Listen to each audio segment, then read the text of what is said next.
Iran का अब इरादा कुछ आगे ही बढ़ गया है। स्क्रीन पर एक खबर देख सकते हैं आप। अंटार्कटिका में अब ईरान ने बड़ा क्लेम किया है। पृथ्वी का ये हिस्सा जहां पर ईरान क्लेम कर रहा है और ईरान कह रहा है कि हम यहाँ एक बेस सेटअप करेंगे, जिसके बाद हड़कंप सा मच गया है। जानेंगे क्या है मामला। तो वहीं दूसरी तरफ भारत से क्या अब अमेरिका भी यूपीआई को जोड़ेगा। जियोपॉलिटिक्स में इस वक्त बहुत कुछ चल रहा है। हमेशा की तरह जानने को आपको बहुत कुछ मिलेगा। आइए जानते हैं इन खबरों को विस्तार से। स्क्रीन पर एक आर्टिकल देख रहे हैं। इस आर्टिकल में आपको दिख रहा है कि किस तरीके से ईरान ने प्रॉपर्टी राइट का क्लेम किया हुआ है और इसका कहना है कि हम एक यहाँ नेवल बेस बनाने वाले हैं। ईरानी नेवी कमांडर हैं रियर एडमिरल शहराम ईरानी। इन्होंने सितंबर महीने में ही इस बात को कहा था कि हम यहाँ पर मिलिट्री ऑपरेशन कर सकते हैं। अब अगर मैप में इस पूरे इलाके को देखेंगे तो पृथ्वी में ये कुछ इस तरीके से दिखता है। पूरा का पूरा बर्फ वाला इलाका है। और दूसरी तरफ यहाँ पर अगर बात करें कि दुनिया के किन किन देशों के बेस हैं, तो बेस तो नहीं बल्कि एक रिसर्च सेंटर आप कह सकते हैं। यहाँ पर आपको देखने को मिलेगा भारत का भी रिसर्च सेंटर है। कई सारे देश हैं और कई सारे देशों का यहाँ पर रिसर्च सेंटर है। दक्षिणी गंगोत्री भारत का रिसर्च सेंटर है। भारत के रिसर्च सेंटर के ठीक नीचे आपको रूस का भी रिसर्च सेंटर देखने को मिलेगा। इसके अलावे यहाँ रूस के कई सेंटर हैं, ऑस्ट्रेलिया के हैं, ऑस्ट्रेलिया के भी कई सेंटर हैं, अमेरिका के भी यहाँ पर कई सेंटर हैं। और ये क्या काम करते हैं, तो ये काम करते हैं रिसर्च का। यहाँ साइंटिफिक रिसर्च की बात होती है, बाकी ऐसा कोई मिलिट्री वाली चीजें नहीं होती है। क्योंकि एक ट्रीटी साइन किया गया था और इस ट्रीटी में कहा गया था कि कोई भी देश इस एरिया को लेकर क्लेम नहीं करेगा और यहाँ पर अगर कोई भी देश आता है तो वो देश यहाँ पर बेस बनाने की बात नहीं करेगा। कोई मिलिट्री की चीजें यहाँ पर नहीं होंगी, बल्कि सिर्फ शोध और साइंस का काम यहाँ पर होगा। पर ये जो ईरान के नेवी कमांडर हैं, अब इनका कहना है कि नहीं जी, हम तो यहाँ जाएंगे और हम नेवल बेस बनाएंगे। सवाल ये पैदा होता है कि जो ट्रीटी साइन हुई थी उस ट्रीटी में कहीं पर भी नाम नहीं है ईरान का। ईरान का कहना है कि अमेरिका ने जो $6 बिलियन अनफ्रीज किए हैं, जो इस वक्त कतर के पास फ्रीज हो चुके हैं, तो हमको जैसे ही वो मिलेगा हम वैसे ही इस पैसे का इस्तेमाल करेंगे इस बेस को बनाने में। वैसे आपको बता दें अमेरिका की तरफ से भी रिस्पॉन्स आ गया है और अमेरिका ने ये कहा है कि ये एक सेफ्टी चैलेंज हो जाएगा, चूंकि ग्लोबल ट्रीटी में अभी तक ये शामिल नहीं है। इस क्षेत्र को लेकर खास तौर पर 1959 में एक ग्लोबल ट्रीटी बनाई गई थी जिसमें 12 देशों ने साइन करा था और इन 12 देशों ने तय किया था कि यहाँ पर कोई मिलिट्री एक्टिविटी नहीं होगी। अब ऐसे में देखने वाली बात होगी कि क्या यहाँ ईरान जबरदस्ती घुसता है। हालांकि इस जगह पर किसी का कोई मालिकाना हक नहीं है, तो ऐसे में ईरान अपना दबदबा दिखलाने के लिए यहाँ पर एंट्री कर सकता है और ये आने वाले समय में टेंशन का एक और बड़ा जड़ बनेगा। खैर, अब यहाँ पर वैसे भी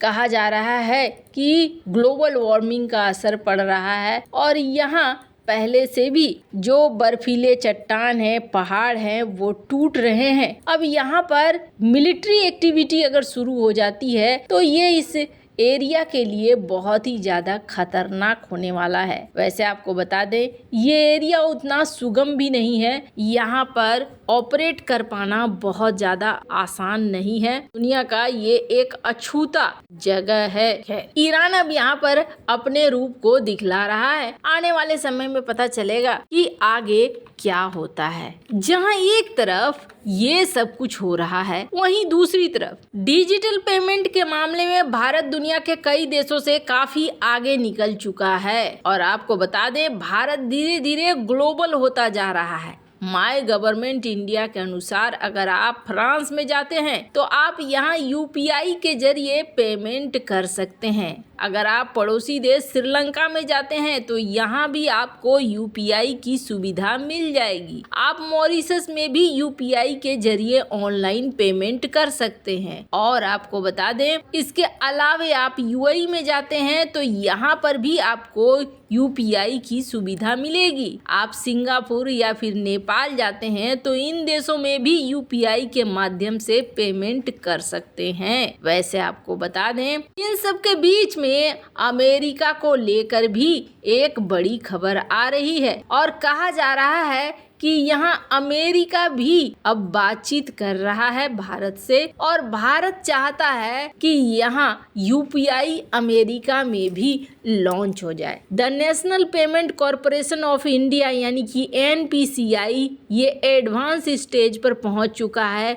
भारत और अमेरिकी बैंकों के बीच में बातचीत हो रही है रियल टाइम पेमेंट लिंक को बढ़ाने के लिए। स्क्रीन पर आप देख सकते हैं इस रिपोर्ट को, जिसमें कहा जा रहा है कि एनपीसीआई जो कि रिटेल पेमेंट और सेटलमेंट सिस्टम को हैंडल करती है भारत में, जो 2008 में जिसका निर्माण हुआ था, अब ये चाह रही है कि क्रॉस बॉर्डर पेमेंट भी हो सके। और कहा जा रहा है कि एनपीसीआई अब भारतीय बैंकों के साथ जो यूपीआई सिस्टम है फॉरेन बैंकों के मॉडल पर डेवलप करना चाहती है और दोनों को जोड़ना चाहती है। अब इसमें टारगेट क्या है, तो दरअसल टारगेट है स्मॉल कंज्यूमर ट्रांजैक्शन, यानी कि छोटे छोटे ऐसे ट्रांजैक्शन जो खास तौर पर टूरिस्ट के लिए काफी काम का हो। हालांकि कहा जा रहा है कि ये एक शुरुआत है, बाद में इस चीज को और भी ज्यादा बड़ा किया जा सकता है, इसे व्यापार में भी लाया जा सकता है, पर फिलहाल के लिए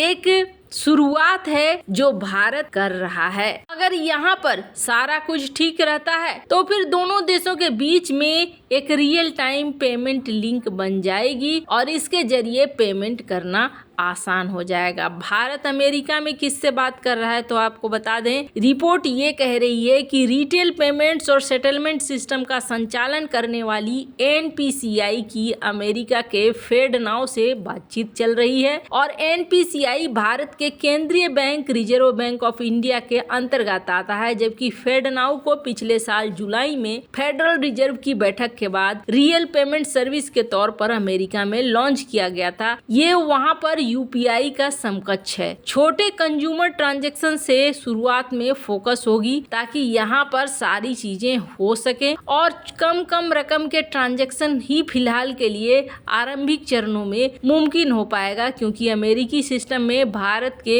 यूपीआई जैसा व्यवस्थित और विशाल नेटवर्क और सिस्टम नहीं है। लिहाजा पहले स्मॉल अमाउंट के ट्रांजैक्शन से वहां शुरुआत हो सकती है। खैर, अब ये भारत की बढ़ती हुई डिजिटल शक्ति है जो फ्रांस, मॉरिशस, यूएई, नेपाल के बाद अब अमेरिका तक पहुंच रही है। वैसे इन सब मामले में आपकी क्या राय है, कमेंट कर जरूर बताएं। जल्द मिलते हैं अगले वीडियो में नई खबर के साथ।